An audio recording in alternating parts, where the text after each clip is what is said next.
Hello and welcome back to A Little Bit Unglamorous. I'm your host, Erica Verde, and I hope everybody had a great Christmas and a happy New Year. It's 2024. How weird is that?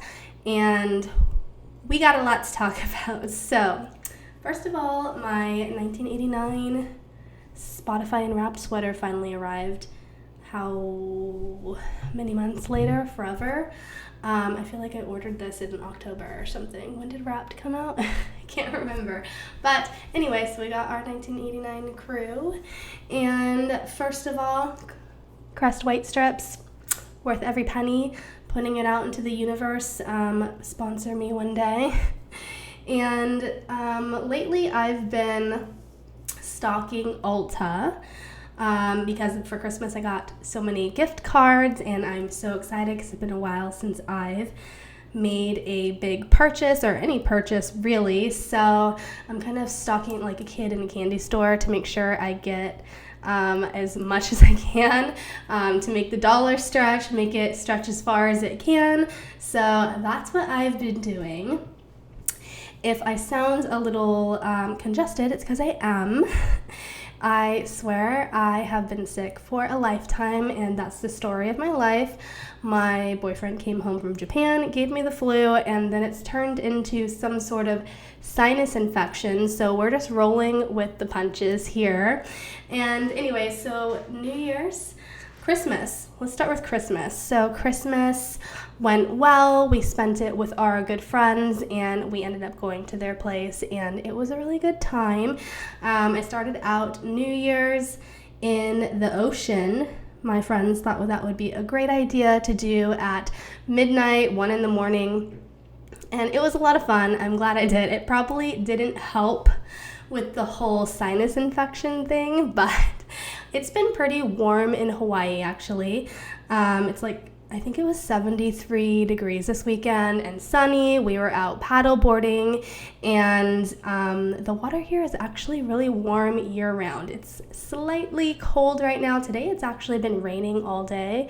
It's been storming, so much so that the lights flickered twice. I thought to myself, we better not have a power outage because I need to get this done, and that would just be not the business. So power's on and we're running, but the weather has been pretty chaotic lately. As I mentioned previously, that's kind of the way it goes in the winter time, which I didn't realize. But regardless, we've still been able to spend so many weekends at the beach, and it has been so fun. We have, between our group of friends, probably 4 or 5 paddle boards, and it's so fun because everybody will paddle board out with a drink and just hang out. I have yet to see a sea turtle though. That is my only thing that I haven't crossed off my bucket list, and maybe because it's the winter, it's a little bit colder, but I haven't seen one. But the other day we did see something that made my life. I told my boyfriend it's the best thing that ever happened to me. And we were paddleboarding out, hanging out with our friends, and we look over and we see this guy who is paddleboarding with his dog on the back of the paddleboard. And it was so cute and so funny. The little dog had a life vest on, and it was hanging out on the paddleboard while he was standing up paddling. And the dog would periodically jump into the water and just swim behind him. And then when the dog was tired, he would just lift it up by his little life vest. It had a handle on it, and put him back on the paddleboard. And so we were watching this, and I thought to myself, that is the cutest thing I have ever seen. I wish our dogs would do it. They're not really that fond of water. Jenna absolutely won't even get close to it. Vixen will go in, but immediately books it right to shore the second she can. But so we were next to this guy while he was going by us, and we were yelling at him, "Can we pet your dog?" And he yells back, he's like, "If you call her name, she'll swim to you." And we're like, "What?" And the dog's name was Tukey. Tukey. So we're like, "Come here, come here." And the dog jumps off his paddleboard, paddles right towards us, and one of our friends lifts her onto our paddle boards, which we have kind of connected all together, so she could walk all the way across and say hi to everybody. And she hung out with us for a second, and then she jumped right off and swam back to her owner, and it was the funniest, cutest thing that's ever happened to me. So that's my weekend story.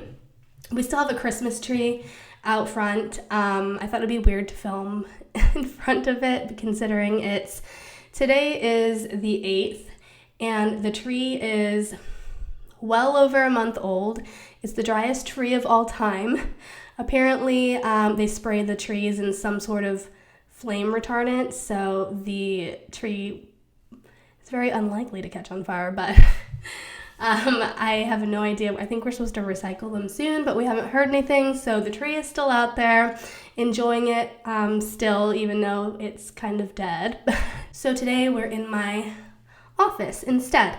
And so I was talking about the Taylor Swift merch, the crew neck. I ordered a bunch of holiday stuff. I saw some people got their orders, but mine has yet to ship.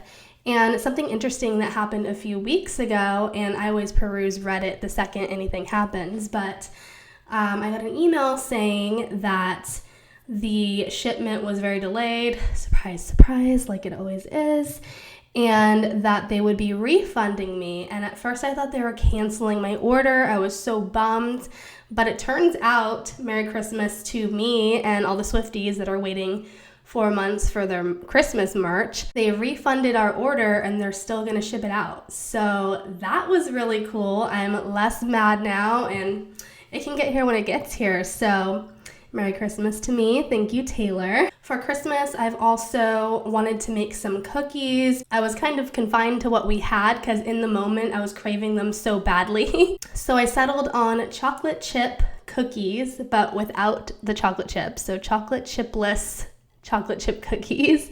And at first it started because of a joke, because I just didn't have any chocolate chips. But honestly, I haven't really ever been a fan of chocolate chips. So one batch led to two led to three, and we're just not talking about it, but I've been enjoying and indulging for the holiday, and diet's gonna start soon. But right now I'm still enjoying myself. And in other news, I'm fending for myself for the week, and last night I was also craving another snack, so I was gonna make some popcorn, but all we have I think is olive oil. So if I could trust you to not tell my boyfriend that I accidentally burned his cast iron, that'd be great. So we'll just trust that he's not gonna find that out, and we won't tell him. And after all that, I didn't even get to eat popcorn because it was all burnt.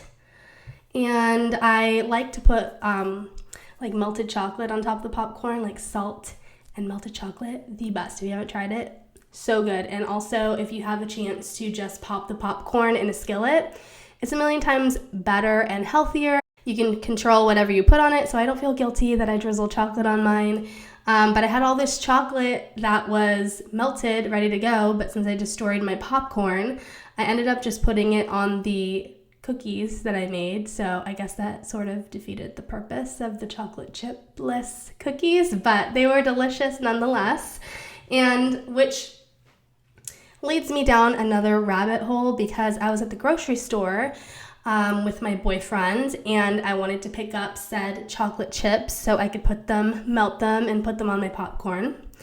And the debate arose between semi-sweet and milk chocolate chips. What is the difference? I'll tell you, because I had to Google it, because he told me, don't you want the semi-sweet ones? I said, no. Nay.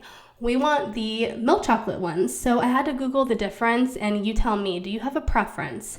So it turns out semi-sweet chocolate doesn't contain milk ingredients, and it's also made of dark chocolate and sugar. So semi-sweet is mostly dark chocolate. So my question is, why do people prefer semi-sweet when milk chocolate is clearly superior? I feel like the majority of people use semi-sweet. Am I wrong? Let me know. So last we spoke before Christmas, I was talking about Gypsy Rose Blanchard. And if you've been following the news, you know. It's So Gypsy Rose was released on the 28th of December. She's a free woman now. She was incarcerated because she conspired in murdering her mother, who was abusing her as a child. And so she served 8 years in prison, 8 of her 10-year sentence. She's out on parole. And if you've been watching the news, you see that she is a social media sensation. Social media is going crazy over Gypsy Rose, and I am sucked into it. I've been following it. I did not expect it to be such a media frenzy, because when I first discovered this case quite a while ago, because I am a murder mystery fiend, I always thought her case was very fascinating, and I didn't think it got a lot of notoriety then, but now, maybe because she's young and being released, I believe she's 30, 32, 33, something like that. She's very young still, and people were dying for her to immediately create social media, and that she did. The second she got out, she created everything. She's on TikTok, I think she's on Twitter, she's on Instagram, and so it's really interesting because I feel like with her case, she has the masses on her side. You think a case of her caliber and her case having to deal with murder and her pleading guilty to that and serving time, you think that that wouldn't be the case. And now I know there are some people who obviously are not all about it, but it does appear like people are on her side. And even I'll admit, I feel like my opinion of her has changed a little bit. I wonder if she's had some social media coaching, because I've been watching the interviews, I've been watching the TikToks, and she's actually very eloquent. She's very well spoken. She's had to have consulted with somebody. She's been doing every interview. She has a Lifetime docuseries, and I sat down to watch that last night. And I don't have cable, but I downloaded Lifetime. Apparently only 2 of the episodes were free. So I watched those 2 episodes, and I was bummed I couldn't get to the last 2. But the more I delved into her story and all the stuff her mom got away with, I'm talking about she convinced doctors to do procedures that weren't necessary. She scammed Habitat for Humanity, convinced them to build them a house. I believe also she had a couple of Make-A-Wish wishes granted, and she just was able to pull the wool over everybody's eyes. Gypsy has actually a very soothing voice. She comes across as very kind. So I feel like she was definitely coached to some extent before she was released, but she's riding this social media train and using it to her advantage. She definitely admits fault to her part in what happened, and I don't know, I think I'm Team Gypsy Rose. I like her. But anyway, so apparently Gypsy is a Swiftie, and I saw an article that right when Gypsy was released, she was staying in Missouri because that's where she was incarcerated. She's originally from Louisiana, and she was saying that she really wanted to go to a Chiefs game because she wanted to meet Taylor Swift. And quickly that was squashed. The next day, the state of Missouri said, you gotta get out. You gotta go back to your home state because you have to serve your parole in that state, and I believe you're not supposed to leave state lines. I haven't been on parole, so I don't know, but I'm fairly certain that's how it works. But in closing, I saw this hilarious Instagram post, and it was right before she was released. I feel like people were equally interested and invested in this. I feel like people were equally interested in this story because I saw this Instagram post, and it's titled, "Things Gypsy Rose Needs to Do When She Gets Out of Prison," and it's a list. So 1 is make a TikTok account. Got that. 2, be a guest on Hot Ones. That would be really funny. 3, start dating Pete Davidson. 4, walk on stage as a surprise guest at the 1975 concert. I think they're on hiatus now. 5, host Teen Choice Awards. 6, release debut single, parentheses, hyperpop. And then the caption of this Instagram post said, "I would also like to add, film a mukbang with Trisha Paytas." And I find that so funny, but what do you think about the whole Gypsy Rose thing? Are you team Gypsy Rose? Do you think she is taking advantage of this social media fame? Is it justified? Is it not justified? I just think the whole thing is fascinating. Speaking of Taylor Swift, I got to talk about her just a little bit more. The Golden Globes were last night on Sunday, and she wore this beautiful green sequin mermaid dress. She looked phenomenal. Her hair looked gorgeous. People all over the internet were saying, what kind of shampoo, hair oils, blah, blah, blah does she use? She probably had some fake hair extensions in, let's be honest, but she looked phenomenal. And she was nominated for a Cinematic and Box Office Achievement Award for her Eras Tour film. And we all know the Eras Tour has shook the nation. Everybody's obsessed with it. Her team has done an amazing job marketing the tour and also the film, but ultimately the award went to Barbie movie. And we can't deny the impact that Barbie had this year, so I feel like that the award rightfully went to a movie versus a documentary. Last week I was talking about Amanda Bynes and her podcast, and I had in my notes that she started a podcast, and then right when I was about to film, she decided that she was canceling said podcast, and then she quickly withdrew that and said, just kidding, I'm not canceling the podcast. Well, update, she decided she's canceling the podcast again, and she wants to be a manicurist. I know she was going to school for that a while back, but I honestly feel like her podcast would have had a lot of traction. Amanda is this huge star. She has a good story to tell. I feel like if she would have had the right people to help her with it, it could have really taken off and made her a lot of money. I also love to see her on social media again, although the other night I saw she posted that she box dyed her hair black, the next day decided she didn't like it, and bleached it platinum again. So every hairstylist nightmare, all the hairstylists sound off. I saw an interesting article last week, and I'm curious people's thoughts on it. And I'm going to discuss this solely on the title of the article. I didn't read said article. Who does that? The article states, Cameron Diaz wants to normalize separate bedrooms for married couples. So this is a very, I feel like a very controversial statement. Personally, I think it's very weird, very odd. Not the route I would go. I'm going to go with that one. But at the same time, I would like men get man caves. So I feel like I would want my girly room, my cute stuff, untouched by, man things. But I don't know, I don't think I can get on that train, but I thought that was a really funny article. So I just had to state my opinion on that before I go down this ADHD rabbit hole, because I was thinking about Cameron Diaz, and then I thought, wait, isn't she married to one of the singers from Good Charlotte?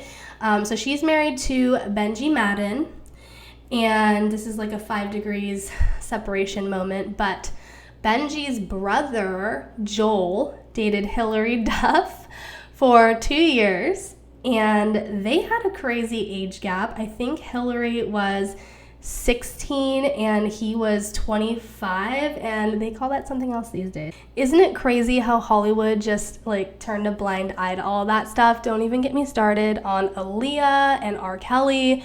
We already know what happened to R. Kelly and all that stuff, but if you didn't know, R. Kelly also dated Aaliyah, who at the time was 13, 14, and he was 25.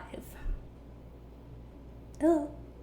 And then he married her when she was 15, and he was 25, I think, 25, 26, by forging her birth date on official documents to make it look like she was 18. And it was only annulled because her parents found out about it. Anyway, that was my little rabbit hole. Absolutely insane. I saw another article about Mariah Carey, and she was dating one of her choreographers and backup dancers. His name is Ryan Tanaka, And I remember his name because who remembers back in 2016, Mariah Carey had her own reality show. It was called Mariah's World. I'm not really sure if it took off, but I remember watching at least a few episodes. And in the episode, she was just enamored with her backup dancer. She was like, oh, Brian. And this was back when she was engaged to that billionaire boyfriend who she ended up breaking it off with and suing him for wasting her time. Oh my gosh. So anyway, Mariah ends up officially dating Ryan. And did I say Brian earlier? Brian. She officially starts dating him, and they were out of the spotlight. I hadn't heard anything about them since until I saw this article. So apparently they were dating the whole time, but it's been 7 years. And they broke up, which is really sad. Apparently, I always thought he was quite a bit younger than her, but apparently he wanted a family, and she wasn't really about that. She has 2 kids with Nick Cannon, who has 12 kids of his own, so I don't really blame her for not wanting to go down that route. But I thought that was kind of a bummer because I thought they were really cute together. So Stanley Cups, you all know the Stanley Cups. Every girl is obsessed with them. I have 1 or 2 myself, but apparently Stanley has been doing collabs with Starbucks. And, as you know, I collect the Starbucks cups as well. So it's like a Stanley Starbucks collab. It's the classic Stanley Cup. And really, they just put a different color on it and put Stanley X Starbucks on it. That's it. But they've been releasing limited edition ones, and I believe yesterday or the day before, they released this limited edition pink sparkly Barbie Stanley Cup. And I'm not gonna lie, it was really cute. If it was sitting on a shelf, I would probably want to buy it. People went nuts over this cup. I'm talking about camping out overnight the night before for these limited stocks. Apparently one store only got 40 cups and there was hundreds of people in line. And I was watching a YouTube video that was talking about how chaotic it was at the stores. People were running, like the second the doors opened and the store opened, people were running to the displays and snatching them up. They were pushing other people down. One live stream, there was a girl who was live streaming it because, as you know, there is a niche and a following for everything, and people actually are big time collectors, and they think it's they make it a whole event to go out and camp out and get these cups, and they talk about their collections, and they have like their Instagram feeds just dedicated to it. So this big collector, she was live streaming. She had got her cup, and while she was live streaming, she caught a chaotic scene on her live stream. So they're in line for the Starbucks, and there are a lot of people in line, and this guy out of nowhere jumps over the register, attacks the Starbucks worker, who's a teenager, by the way, pushes her out of the way, and snatches a box of the cups and tries to run out the door until he's tackled by other people in line. And the person he was with, I think he was with another female, she tried to snatch the bag out of the live streamer's hand because she had already purchased hers on her way out the door. And it's just absolutely insane, the chaos that ensues over these limited edition items. The next day, it's going to be the next thing. The next day, it's going to be another thing. It's this limited edition mentality. It's going to sell out. It's never going to restock. I need to buy it. And it's just making people absolutely insane. How far is too far? Are you going to put your dignity aside and be ashamed of yourself for what you're doing in order to get this freaking limited edition item? Listen, I go 0 to 100 on collections real fast. We already know that. I have a Starbucks collection. The second I decide I like something, if I like one thing, I like it in every color. But I'm not pushing people down. I would not wait overnight for a cup. Okay, this next topic, we are about to go into a deep dive rabbit hole. I am warning you now, and we are going to take it back to 2015, 2016. I'm going to paint the picture for you. It is YouTube. YouTube beauty gurus are in their height, in their prime. And on top of it is Queen Jaclyn Hill. She can do no wrong. She is collabing and releasing all sorts of stuff with Gypsy Cosmetics. She is touting Makeup Geek. I think this was before she started working with Morphe. She did tutorials on how you do your makeup. She used to work at MAC back then, and she was YouTube's hottest beauty guru. So fast forward to today, I saw that her makeup brand that she has since opened, Jaclyn Hill Cosmetics, I think it was actually rebranded to just Jaclyn Cosmetics, is going out of business. And I want to talk about this because there are so many turns to this story. So I need you to sit back and get ready because we are going to deep dive into these. We are going to deep dive into this entire story and this saga, and we're going to hash it out. So if you're doing the math here, Jaclyn has closed Co's, which was a brand of apparel, like comfy, cozy clothes that she just started in, I think about 6 months ago. And the upheaval on that was crazy because she was accused of stealing and ripping off the brand name from another smaller YouTuber named Kayla Nicholson, who I watch as well and I love. And she also had a brand name Co's, and Jaclyn came in and just crushed her business, had her rebrand, and then 6 months later closed the brand's doors.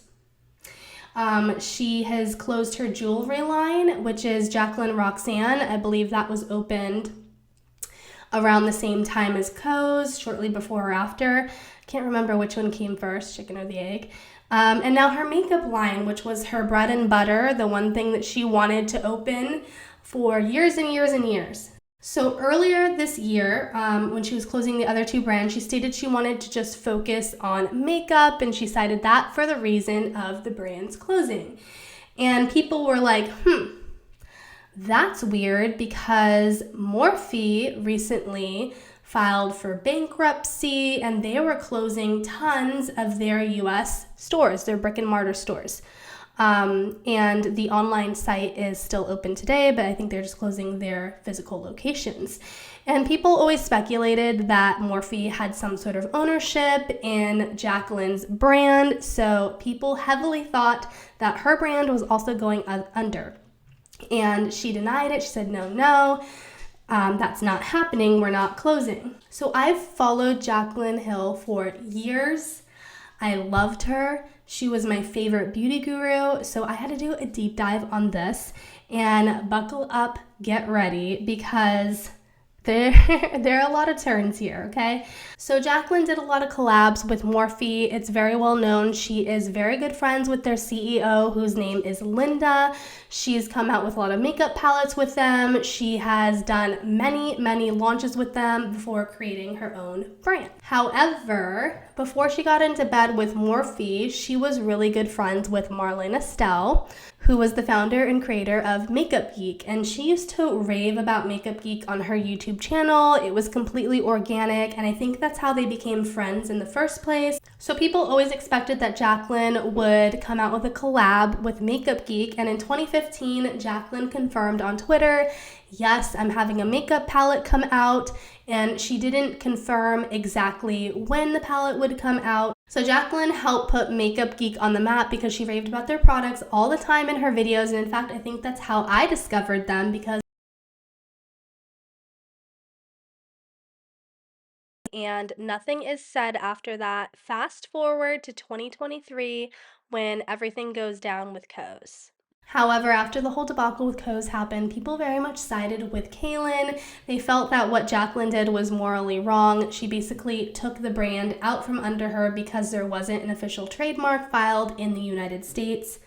This YouTuber was from Canada, so of course there wasn't anything filed in the United States. Plus, for somebody who's such a smaller influencer, that is a lot of money that most people don't have. And on top of it, Jaclyn lied and said she knew nothing about this smaller YouTuber's brand, which when she launched this brand, I immediately went to her Instagram and all I saw, every single comment was tagging Kaylin.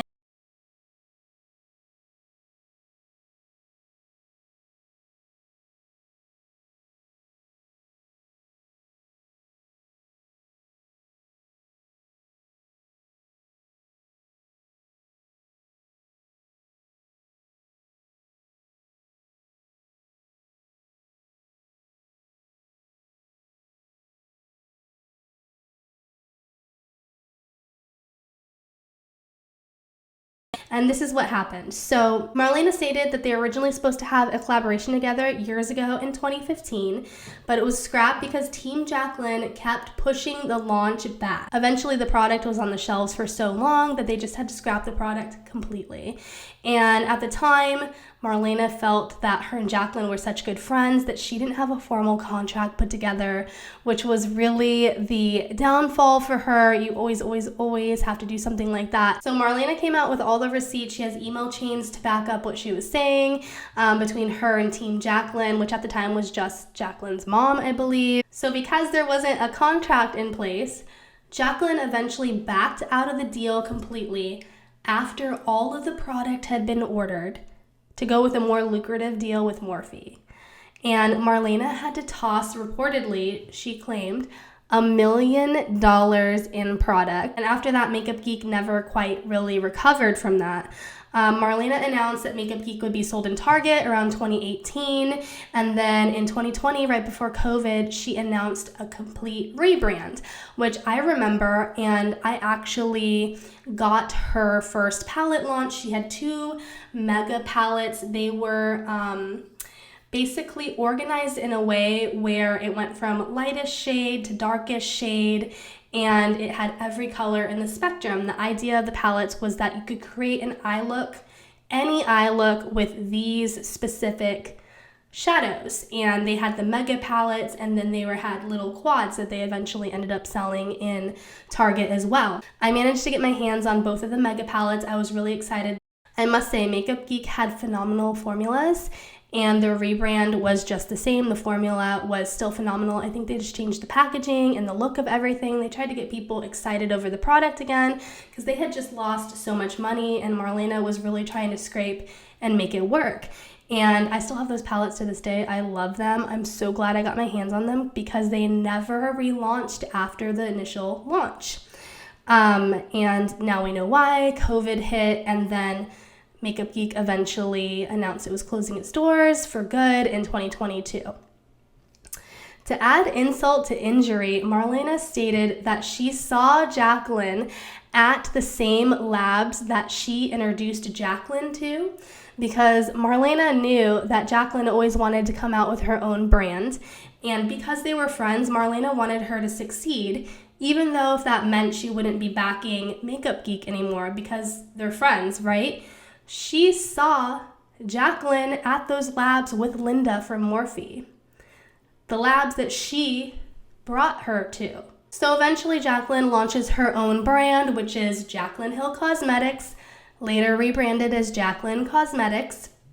And the irony of it all is her very first launch was a huge flop.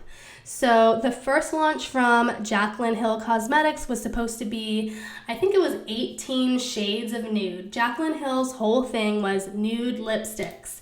She loved a nude lipstick, so she wanted to come out with a creamy bullet lipstick formula. I wasn't a huge fan of the packaging. She did make it very loud, very gaudy. You know, it wasn't very sleek or classic looking. She wanted it to be fun and young and loud. And anyway, so the lipsticks come out, and I ordered one. I remember ordering. I think I ordered 2. And they quickly are delivered to customers, and customers were saying that they had little white fuzzies in the lipsticks. Many people were saying this. So the lipsticks were contaminated at the lab. To this day, nobody really knows how or why, or if it was safe. I mean, bottom line is, if it's contaminated, it's contaminated. It should not be sold that way. So it turns out, according to Marlena, that Jaclyn had made those lipsticks at a lab she advised Jaclyn to avoid. But she ignored that advice and did it anyway. Jaclyn had to give refunds to every single person who ordered a lipstick. And the kicker is, instead of apologizing, admitting fault, she doubled down and said the reason why the lipsticks had fuzzies on them is because when the lab was cleaning the vats that they make the lipstick in, the big giant cylinders, they were using these white fuzzy gloves, and the fuzzy gloves must have shed on the inside, and the lipsticks are completely safe to use, but I'm giving everybody refunds. They are not contaminated, they are safe to use, and that's the reason. Well, the internet quickly jumped on that. Any beauty person who makes makeup, any person that's worked in a lab will quickly tell you they do not use white fuzzy gloves for anything.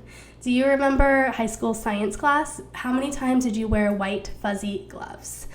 You don't, because that's what happens. So the internet called her out for her lie, and she just swept it under the rug and kept it moving. Her makeup brand had many launches since then that were all pretty successful. I actually really enjoyed her products. However, after the whole Kaylin thing, it was really hard to promote her, and I didn't agree with that. There were just so many things. Anyway, so the first failure was deemed Lipstick Gate, and it was a huge deal on the internet. If you were part of beauty YouTube, people were busting out their microscopes, looking at the lipsticks under the microscope, filming YouTube videos, talking all about it, and it was the most entertaining thing ever. So the plot thickens.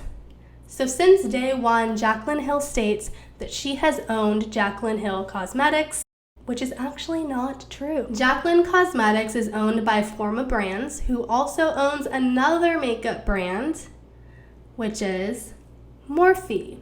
So for a long time, people always speculated Morphe had something to do with Jaclyn's brand, but it turns out that, they were under the umbrella of Forma Brands, and Forma Brands recently filed for bankruptcy, which makes a lot of sense because Morphe was closing a whole bunch of their stores. So people had been speculating what was going to go on with Jaclyn Hill Cosmetics. Is it closing? Is it not? And Jaclyn came out and said, no, it's not closing. She had just made this statement that the reason why she closed her other two brands was so she could focus on makeup because that was her passion. That's what she loved. And here's my opinion. I pretty much think that this announcement was very strategic. Jaclyn knew that her brand was closing. She knew it was closing a long time ago, obviously, because bankruptcy was filed with Forma Beauty, and she didn't want to look like a liar on the internet again.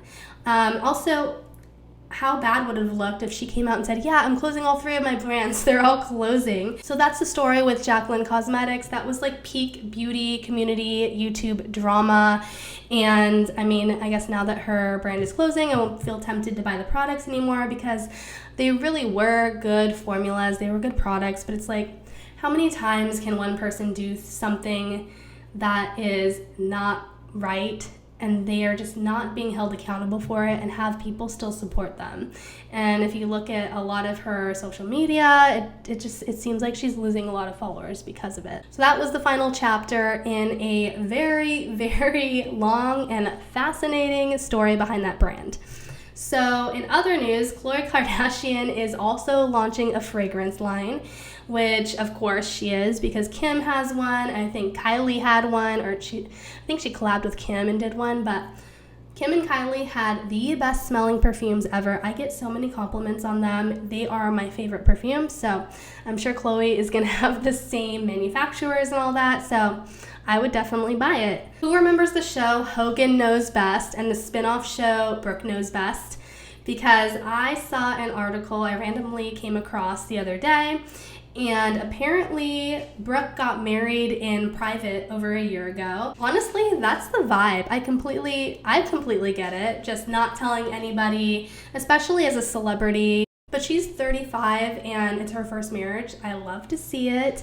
When she was in her pop girly era, back when she was on the reality show, she had this song and it was called About Us. That was my jam. I really feel like she could have taken off in the pop industry also, but I think she might have had 1 or 2 albums, but she stopped focusing on that.